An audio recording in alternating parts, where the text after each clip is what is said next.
Today we're going to make 2 bubblegum jars for my coworkers. We're going to have them multi-purpose so they can use them all year round. And here are the items that you'll need.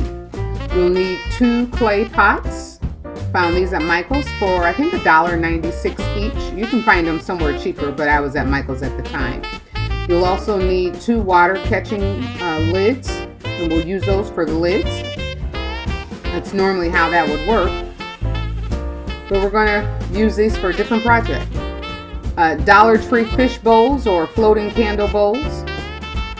2 or paint color, any color that you want. Now I could have purchased some spray paint, but I was not going to pay Michael's $8 for that. And you'll need some wooden knobs in order to make the lid. Some E60 6000 glue and any embellishment that you want. Let me see if I can help you see this a little bit better with my sweater there. All these items you can find. And go ahead and remove all the labels from your clay jars so that they'll have time to dry.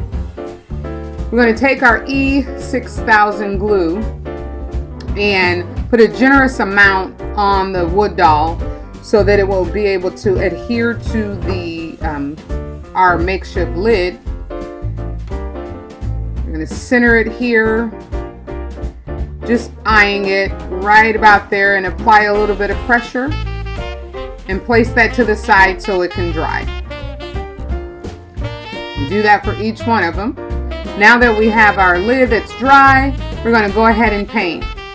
And since I'm sure we've all painted before, I'll just speed up past this. We're going to paint all the pots and paint everything that we need, giving each one of them ample time to dry. Now here we should have 2 coats of paint that helps cover the bowl pretty good. And now we're ready to affix our fish bowl to the pot that we painted. And I'm going to use a generous amount of E6000 glue and center it by eye again onto the clay pot.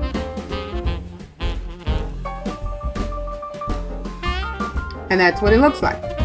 Now it's time for the embellishments.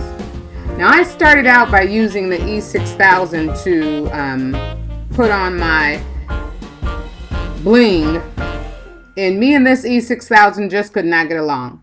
So you'll see here that I said forget it and pulled out my trusty dusty hot glue gun, which actually turned out to work much better. I don't know why the E6000 just did not, I don't know, it didn't dry fast enough and it wouldn't work for me there.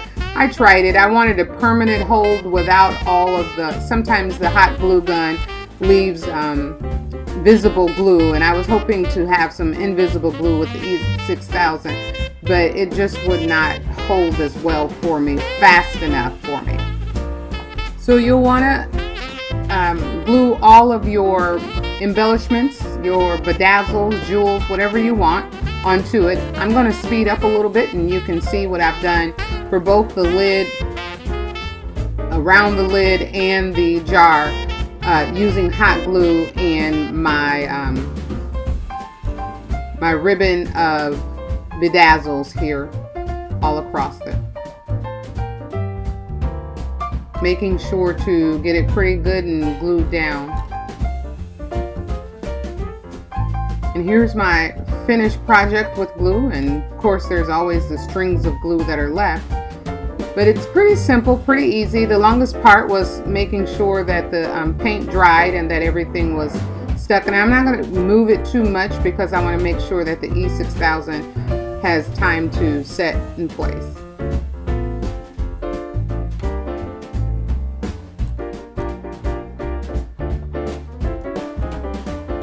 Trying to figure out a few more things that I want to do. I think it needs just a little bit more.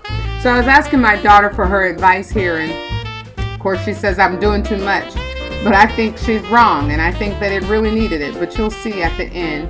So you'll go ahead and do this for both of your projects, or if you're doing one, you can go ahead and do it for whichever one you want. But this is the end result of what I have. I had an M for Mary and just some bling on the blue one. I think they turned out beautiful. What do you think?